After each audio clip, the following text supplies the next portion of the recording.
Estamos iniciando o programa Saúde em Dia. Anestesia, medos e mitos. Quem já não passou um friozinho na barriga pensando na anestesia? Para algumas perguntas, hoje nós trouxemos o nosso convidado, Dr. Tássio Dias, anestesiologista, formado pela Faculdade de Ciências Médicas de Pouso Alegre, com especialização em Belo Horizonte. Dr. Tássio, é um prazer tê-lo aqui conosco no nosso programa. Eu agradeço o convite, Dr. Luciano, em nome de todo o público, para a gente poder discutir algumas questões com referência à anestesia, mitos e medos. Mitos e medos. Eu acho que todo mundo leva um pouquinho de frio na barriga quando fala em anestesia. A gente fala em cirurgia, a pessoa não preocupa muito com a cirurgia, mas sim com a anestesia, não é verdade? Com certeza. A maioria dos pacientes que nos procuram nos consultórios pré-anestésicos, eles têm muitas dúvidas com relação à anestesia, muitos medos e questionamentos que a gente tem que tentar solucionar antes da cirurgia. Vamos falar um pouquinho então para os nossos telespectadores, quais os tipos, ou pelo menos os principais tipos de anestesia que existem? Os principais tipos de anestesia que existem atualmente é a anestesia local, o bloqueio do neuroeixo, que engloba a anestesia peridural e a raquianestesia. Vamos explicar esse neuroeixo então, só para o nosso telespectador entender um pouquinho? Anestesia, o bloqueio do neuroeixo pode ser dividido em anestesia peridural e raquianestesia. As duas elas são administradas, obviamente, em locais diferentes, doses de anestésicos, os anestésicos diferentes, em doses diferentes. Depende muito a dose do peso do paciente, do tamanho do paciente, calculado e da idade também, pelo tamanho do paciente, peso, idade, vários outros fatores que a gente leva em conta para a administração dos anestésicos e a realização da anestesia. Certo. Então o senhor falou da raquianestesia, da peridural, da anestesia local. Tem mais algum tipo? Os outros tipos que a gente pode comentar é a anestesia geral. A anestesia geral a gente costuma dividir em anestesia geral balanceada, que são usados anestésicos venosos e inalatórios, e anestesia venosa total. Anestesia venosa total só com agentes intravenosos. Além disso, a gente considera também os bloqueios periféricos, bloqueios de nervos periféricos, e a anestesia combinada, que além de anestesia geral, a gente faz um bloqueio do neuroeixo anteriormente, principalmente para alívio da dor pós-operatória. Melhora a dor no pós-operatório e também acredito que daria um relaxamento bom do paciente durante o ato cirúrgico. Além da dor pós-operatória, a gente também se beneficia com uma maior estabilidade intraoperatória e melhorando também com alívio da dor pós-operatória, diminuindo várias complicações e diminuindo a morbimortalidade perioperatória. E o senhor falou da anestesia geral, que ela pode ser inalatória ou venosa, não é isso? Sim. A inalatória, então, são dois tipos de anestesia geral, só para os nossos telespectadores entenderem um pouquinho isso. A anestesia geral, a gente chama ela de geral balanceada, porque ela é feita com anestésicos intravenosos e anestésicos inalatórios. E a anestesia geral venosa ou intravenosa total, que é só com agentes intravenosos, sem anestésicos inalatórios. Certo. Dr. Tássio, e as complicações, né, com a anestesia? Hoje em dia tem muitas complicações? A anestesia, a gente costuma dizer que de 15 anos para cá ela mudou muito. Não só com o avanço na monitorização, com a melhoria das drogas anestésicas e com várias outras estratégias perioperatórias que a gente vem realizando, que vem melhorando muito a qualidade da anestesia. Existem ainda muitas complicações. Elas podem ser divididas em menores, moderadas e maiores. Menores é aquelas complicações que não levam à incapacidade e nem um prolongamento na hospitalização. Como exemplo, náuseas, hematoma de ferida.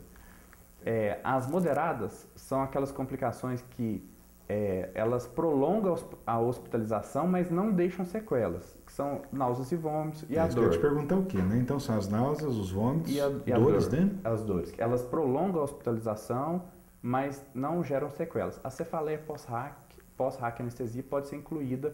Que hoje em dia é muito difícil a cefaleia pós-RAC, né? Um tempo atrás, talvez pela espessura, pelo calibre da agulha, era uma coisa mais... A cefaleia pós-RAC anestesia, ela diminuiu muito a incidência. Ela tem os grupos que são mais frequentes, que são mulheres jovens e grávidas, principalmente, que são os grupos com maior incidência. Além dessas complicações menores e moderadas que eu estava falando, tem as complicações maiores, que são aquelas que deixam sequelas, que é o que a gente mais preocupa, como no caso da anóxia cerebral. Certo, ou seja, a anóxia, falta um pouco de oxigênio no cérebro, não é isso? Sim, é a falta de oxigênio no E cérebro. o senhor falou, né, da cefaleia, né, ou seja, da dor de cabeça após a raquianestesia, principalmente nas mulheres grávidas, né? Então você, mamãe, não fica preocupada não, que não é, isso é muito difícil acontecer hoje, uma dor de cabeça, né, pós-anestesia, não é isso, Dr. Tassi? Com certeza, a incidência é bem pequena, com as agulhas mais finas, de calibre mais fino, né, a incidência chega a ser menor que 3%. Quer dizer, quase que zero, né? Quase que nada. E das complicações, mais alguma que o senhor citaria? Tem, a gente, incluindo nessas complicações, podem ocorrer lesões de nervos periféricos, a mais comum é a neuropatia ulnar. Além disso, a gente tem o que vem ocorrendo, assim, não é muito frequente, mas a gente tem que ter um alerta maior sobre ele, que é o recall, que é a lembrança ou a consciência intraoperatória. A consciência intraoperatória é mais comum em mulheres jovens, usuários de benzodiazepínicos, etilistas crônicos. Esses são os grupos que têm maior facilidade do recall. Lembrar que a incidência do recall é de 0,2% a 0,4% apenas. Quer dizer, praticamente nada também. Isso. Né? O recall, uma estratégia muito interessante para a gente evitar ele é o uso do BIS, ou índice biespectral, que monitoriza a consciência intraoperatória. Então esse índice, como é que é feito? Só para o nosso telespectador entender um pouquinho, não ensinar a fazer anestesia, mas pelo menos para entender um pouquinho. A gente coloca uns eletrodos na cabeça do paciente para monitorizar a consciência, e ele é graduado de acordo com valores, que para monitorizar a profundidade da anestesia e evitar a consciência intraoperatória. Bom, doutor Tasso, graças a Deus, então hoje em dia as complicações, né, pós-anestésicas são muito raras, né, muito difícil acontecer. Com certeza, as complicações vêm sendo cada vez mais raras. Complicação pode ser até para extrair uma unha, né, uma anestesia local pequena, pode acontecer alguma coisa, né, e qualquer problema com qualquer tipo de doença, não só com anestesia. Com certeza, as complicações elas podem ser evitáveis e inevitáveis, né? Inevitáveis a gente classifica como as reações anafiláticas, que são as complicações inevitáveis. Então nós vamos fazer um breve intervalo, já voltamos com o programa Saúde em Dia. Voltamos com o programa Saúde em Dia, hoje com a presença do Dr. Tássio, anestesiologista. Dr. Tássio, uma pergunta que sempre os pacientes nos fazem é por que quando acorda da anestesia, o paciente volta com frio? É muito comum ocorrer durante uma cirurgia, o paciente aconteceu o despertar com frio, né? Toda anestesia ela cursa com hipotermia. Ocorre vários abaixo da temperatura. É a temperatura abaixo de 35 graus Celsius, né? Seria o conceito de hipotermia. Os mecanismos que levam a isso são alterações no centro termorregulador. O paciente ele perde calor para a sala cirúrgica, que geralmente é bem fria pelo ar-condicionado. O paciente também ele perde calor para a mesa cirúrgica e por condução e por convecção. E também por evaporação, que é um mecanismo comum, principalmente após os bloqueios que ocorre uma vasodilatação e fazendo com que o paciente perca calor. Além disso, a administração de líquidos ou soro acaba esfriando também, também a temperatura e os vapores também que não são aquecidos geralmente. Então é por isso que o paciente então volta tremendo, tem que colocar coberta, né? Colocar alguns cobertores, né? Normalmente geralmente com o despertar a gente tem que aquecer, colocar cobertor e às vezes a gente colocar até um colchão térmico. Seria uma boa cada caso, né? Isso. Doutor Tássio, e a monitorização, né, no paciente durante uma anestesia, quais seriam esses procedimentos? A monitorização básica durante uma cirurgia é a oximetria de pulso, que é para verificar a saturação de oxigênio. Então vamos explicar para os nossos telespectadores, né, um oxímetro, né, um aparelhinho que ele vai medir o oxigênio, né, no organismo do paciente, não é isso? Ele é colocado no dedo do paciente para medir a saturação de oxigênio. Ele é um monitor. Após o advento da oximetria de pulso, diminuiu bastante a complicação da hipóxia perioperatória. Além da oximetria de pulso, temos também a pressão arterial não invasiva, que é a medida da pressão arterial. E essa é medida a cada quantos minutos? 3 minutos, cada 5 minutos, A mais ou menos? gente geralmente programa o aparelho para medir de 5 em 5 minutos. Então, tem um aparelho, né, dentro da sala de cirurgia que mede a pressão do paciente automático. Todos esses monitores básicos que eu estou falando, que é a oximetria de pulso, a pressão arterial não invasiva e o eletrocardiograma, são todos em um único monitor, que fica o registro do paciente durante toda a cirurgia. Isso é muito importante, quer dizer, o médico é uma tranquilidade para o médico, para o anestesista, né, para o anestesiologista, durante a cirurgia, porque está tudo no gráfico, tudo no aparelho, então é uma tranquilidade. E o aparelho vai mostrar tudo que acontece, né? A oxigenação do paciente, a pressão, a temperatura, mostra tudo, não é isso? Além dos 3 parâmetros que eu já falei, tem a temperatura também, que são os 4 monitores obrigatórios da monitorização básica. Doutor Tássio, a consulta pré-anestésica. Por que o paciente deve fazer essa... Nós sabemos, mas por que o paciente deve fazer essa consulta pré-anestésica? A consulta pré-anestésica é muito importante. Geralmente e idealmente ela deve ser feita fora do ambiente hospitalar, de preferência em um consultório, com o anestesiologista, alguns dias antes da cirurgia. A consulta pré-anestésica é muito importante porque ela reduz muito a ansiedade do paciente. O anestesiologista ele esclarece o paciente sobre os riscos da cirurgia, sobre a anestesia. E tira aquele friozinho da barriga do paciente também, né? Aquele medo da anestesia, não é Com isso? certeza. É muito importante isso. O paciente, tem vários estudos que mostram que a consulta pré-anestésica ela proporciona um alívio da ansiedade até superior à medicação pré-anestésica. O contato do anestesista com o paciente melhora muito. Porque o paciente sente aquela segurança, né, no profissional que vai lhe aplicar anestesia. Isso é muito importante. Facilita também na pedida de exames pré-operatórios, redução de custos. Eu acho São que é vários muito importante. fatores. O senhor tocou num assunto que eu acho que é importantíssimo, né? Esses exames pré-operatórios. Então, o paciente tem que fazer, além da avaliação com o anestesiologista, fazer os exames de laboratório, um eletrocardiograma, enfim. Aqueles exames de rotina, né, tem que ser feitos. Com certeza. A gente sempre, na consulta pré-anestésica, a gente pede os exames de acordo com critérios, né? São os pacientes, idade do paciente, doença ou doença associada que ele tem. Com isso, a gente pode programar uma boa anestesia para o paciente, proporcionando segurança e conforto para ele. Diminuindo o risco, né, de algum acidente durante... Diminuindo totalmente a morbimortalidade. E falar em acidente, agentes alérgicos, pneumoanestésico, hoje em dia costuma dar muita alergia nos pacientes? A reação alérgica aos anestésicos é muito rara.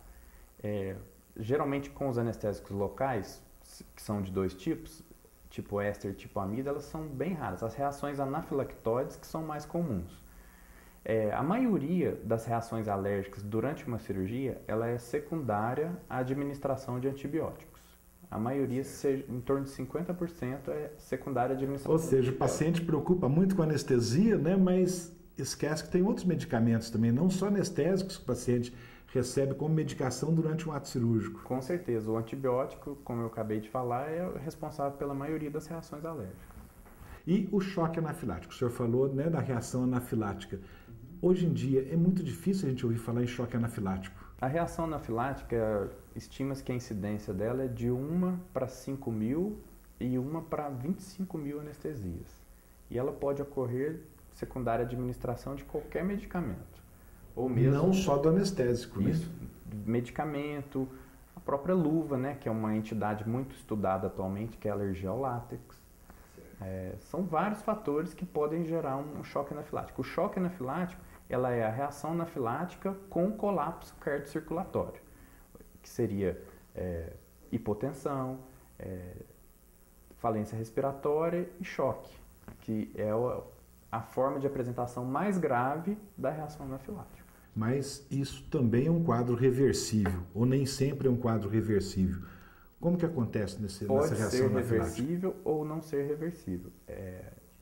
Após a ocorrência de um evento ou uma reação anafilática, o mais importante é descontinuar o uso dos medicamentos que estão sendo administrados, dar o suporte cardiocirculatório adequado para o paciente, administração de oxigênio úmido, considerar a intubação, se necessário, administrar bloqueadores H1 e H2 seriam antialérgicos. Antialérgicos, né? Facilitar para os nossos facilitar telespectadores, para o né? telespectador. Entender. E um corticoide, que seria um tratamento recomendado para uma reação anafilática.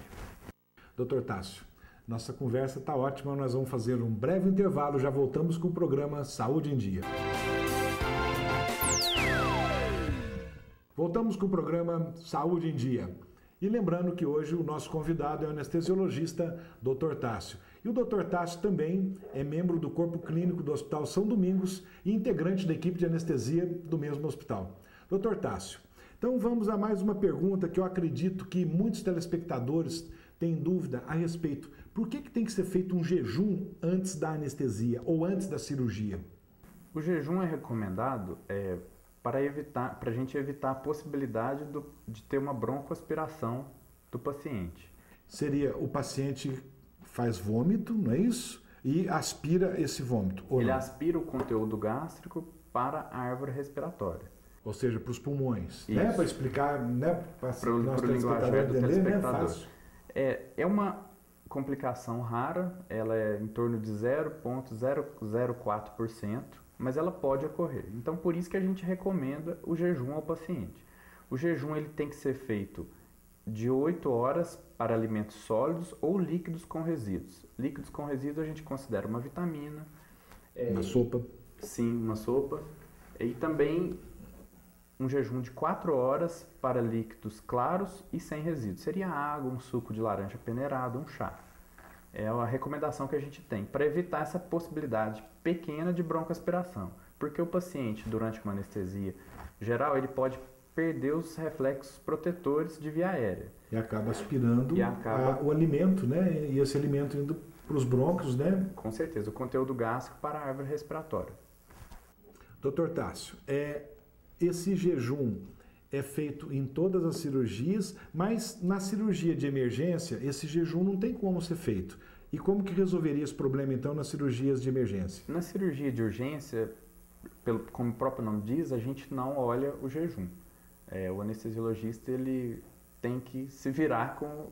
Para isso, o anestesiologista vai estar ao lado do paciente. Isso, com certeza, né? o tempo o todo. Tempo todo. Isso aí a gente tem várias alternativas quando o paciente não está em jejum para induzir uma anestesia.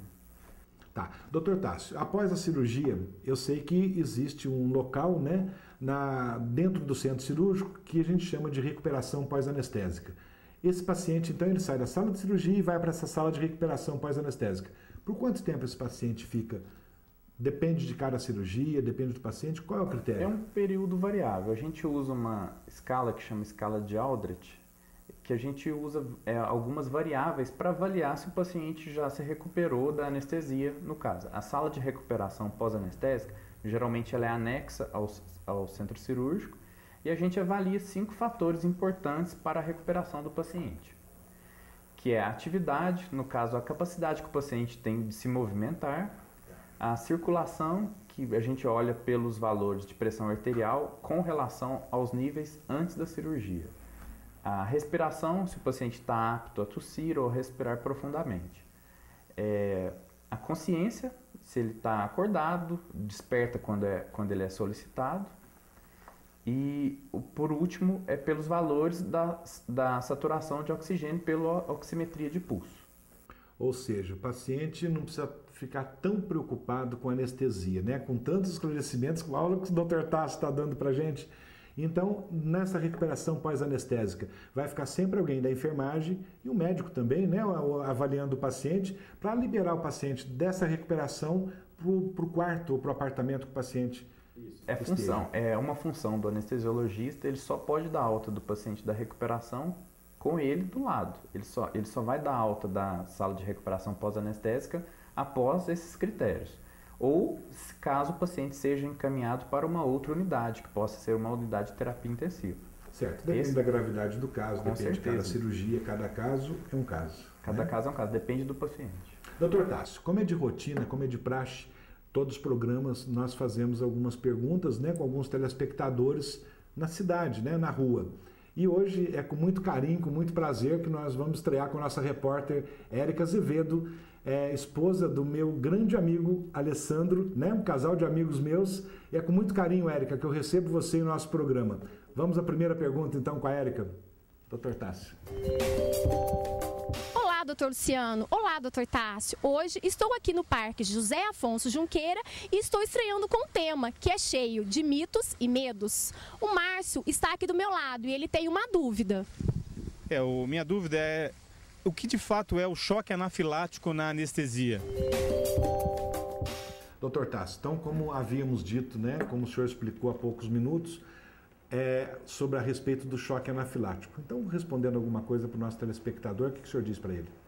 O choque anafilático, como eu acabei de dizer, ele tem uma incidência pequena, em torno de 1 para 5 mil a 1 para 25 mil anestesias. O que é o choque anafilático? Ele é uma reação anafilática, uma resposta exagerada, é uma resposta, uma interação entre antígeno e anticorpo que pode gerar colapso cardiocirculatório, falência respiratória e é uma entidade grave a ser tratada e reconhecida rapidamente pelo anestesiologista. Ou seja, tudo que é feito rapidamente, normalmente tem a reversão 100%. Pode ser reversível e o tratado bem rápido, importante é o reconhecimento a tempo. Exatamente. Vamos a mais uma pergunta? Vamos chamar a Érica então com mais uma pergunta. No caso de cirurgia dentária, é mais recomendado anestesia local ou inalatória? E a inalatória tem algum risco? Doutor Tássio, então o que o senhor diz a respeito da anestesia, né, dentária? A anestesia dentária, isso varia muito com o paciente, de acordo com o cirurgião dentista. Ela pode ser feita com anestesia local ou com anestesia inalatória. Qualquer um dos casos vai depender da habilidade do cirurgião dentista, do paciente e da avaliação, caso seja necessário, a presença do anestesiologista. Ele me perguntou também sobre anestesia inalatória. Anestesia inalatória o que tem sido feito muito em consultórios odontológicos é a sedação consciente com óxido nitroso. Lembrar que a anestesia inalatória não é analgésica e tem o risco de uma depressão respiratória. Vamos tomar cuidado, né? Mas cada caso acho que tem suas indicações, né? O cirurgião dentista e o anestesista, né? O anestesiologista vai indicar o tipo de anestesia correto. Com certeza, depende do paciente, do estado físico do paciente, da habilidade do cirurgião e da extensão do procedimento. Isso é muito importante. O tempo cirúrgico, né? O tempo cirúrgico e a extensão do procedimento. Tá certo. Vamos a mais uma pergunta? Eu gostaria de saber se em caso de cirurgia plástica de busto, se é necessário uma anestesia geral. E se for feita também uma lipoaspiração, se também precisa ser anestesia geral. Doutor Tássio, então vamos responder para a Ana Maria o que o senhor diz então da cirurgia de seio, né, de busto e da lipoaspiração. Respondendo à pergunta da Ana Maria, a cirurgia de mama, que pode ser o implante de prótese mamária ou a mamoplastia e a lipoaspiração, elas podem ser feitas tanto com anestesia geral, que é uma anestesia que não tem contraindicação, ou sob anestesia peridural. A gente tem feito até com uma certa frequência lá no Hospital São Domingos essas cirurgias plásticas com anestesia peridural. Isso varia muito de acordo com o paciente, com a habilidade do anestesiologista, respeitando as indicações de cada paciente. E diga-se de passagem que a equipe de anestesiologista do Hospital São Domingos é nota 1000, né, Tássio? Eu agradeço os elogios. Não, mas é verdade, a gente tem acompanhado o trabalho, um excelente trabalho. Vamos a mais uma pergunta? Vamos lá. Eu gostaria de saber se a RAC é uma anestesia geral ou local. Doutor Tássio, então vamos responder então para a Eduarda, né, a respeito da RAC. O que o senhor diz? A RAC anestesia, ela é, como eu disse no início do programa, ela é considerada um bloqueio do neuroeixo. Se a gente for colocar na concepção da palavra que ela é a administração de anestésicos locais no espaço subaracnoide, a gente pode considerar ela como uma anestesia local, mas assim, a denominação mais correta é um bloqueio do neuroeixo. Ela não é uma anestesia geral.